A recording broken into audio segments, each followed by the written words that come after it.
want to talk about two things. One is source. What is the source in this world? The source in this universe, the source of life? It's God. God is the great source of all things. Below him, next to him, are tools and vessels.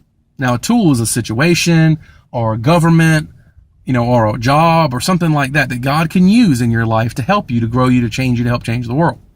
Vessels are people, God's beloved, glorious, wonderful children who he uses to do the similar work in a different way. Tools and vessels are wonderful, but they're not a source. So many times we see in this country and in the church, people who run to have a husband as a source, to have their children as a source, to have their pastor as a source, to have their spouse as a source, the government as a source, their work, career, whatever, their possessions. It's all a source. And it was never meant to be. And when you hit the end of that road and you look around and you go, man, this ain't transcendent. This dies right here at the end of this road. What is going on? And it's not because pastors are bad or jobs are bad or governments are bad or anything like that. It's because we've taken them out of their original context of being tools and vessels in the hand of God.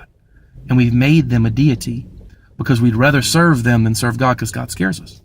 They came to Moses. They wanted Moses to go before God. They didn't want to go before God. They came to Samuel and said, God, we want a king like the rest of the nations. We don't want to go before this terrible God of yours. And we do it all the time. We do it all the time.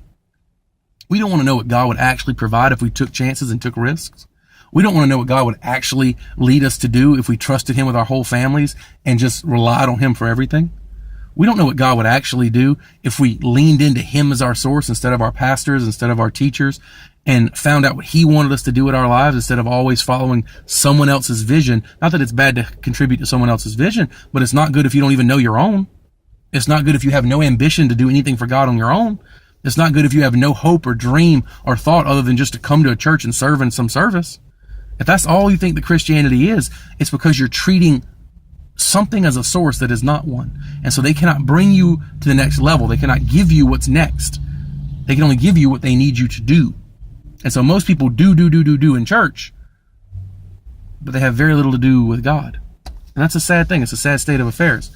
It's a wrong state of affairs.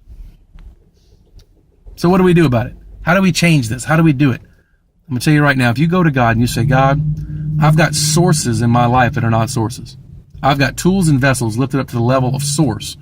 And you tolerated that for a season. Maybe you even used that for a season because you knew I was immature, or you knew I was broken, or you knew that I just didn't get it.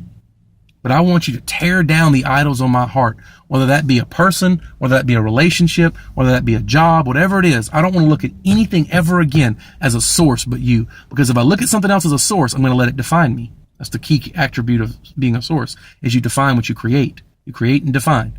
He is the only one who can do this.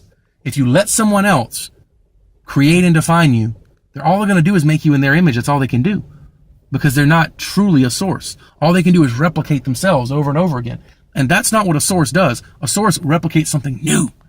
That's why it's creative and not just simply innovative. Our country is addicted to innovation. We're bringing back the El Camino. We've brought back Ninja Turtles, G.I. Joe. Everything is innovated. Star Wars and Rocky and everything is a rehash on something that's already been done. That's innovation. And it's beautiful. It's adaptation and it's enhancement. And I love it. I love it. But it's not going to the source and getting something new and creative. See, only he can do that. Only God can bring something new out of nothing. And he uses us to do it, and it's beautiful. But it's got to come from him. Go to him. Ask him for your great business idea. Ask him for dreams. Ask him for books. Ask him for sermons. Ask him for whatever.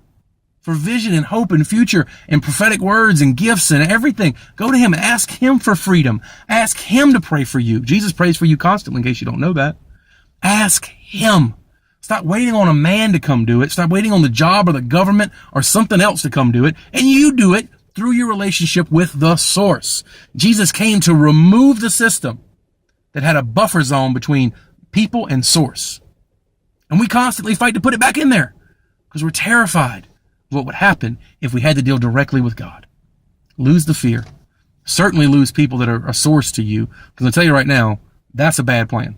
If you've got people as a source, you will be horribly disappointed, and you might just make a monster out of them. You don't want that. I've seen that. That's ugly. Go away from that.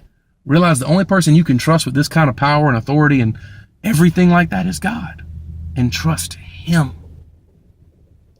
And in doing so, you'll submit to your pastor. In doing so, you'll submit to your husband. In doing so, you'll love your wife like Christ loves the church. In doing so, you'll submit to your parents. In doing so, you'll take great care of your children. In doing so, you'll be a great worker. In doing so, you'll come up with ideas and innovations, and you'll come up with creativity. These things will flow through you like a river of living water because they're coming from the source. Where did the river of living water come from? It came from the source, baby. It came from the source. And it's supposed to flow out of every believer, right? It's one of the only things in the entire Bible you see in creation, Jesus, the creation, the prophets, Jesus, and Revelation, is that river of living water. And He is the source. He's made elements of it in Eden. He preached about it through Ezekiel and the prophets. He preached about it and declared it to come out of us by Jesus. And He shows it in heaven in the future in Revelation. That Spirit river is supposed to come out of us because we are connected to the source, and that's where it flows. Nobody else can give you that, guys. And if you're looking for somebody else or something else to give you a river of living water that flows and heals everything and provides for everything, you are going to be let down. Let it go. Cling to the one true source. And in doing so, everything else falls into place. I'm by no means telling you to be rebellious, but I am telling you to be devoted to Him alone. And everything else will flow from that relationship. It can't work any other way. Love y'all.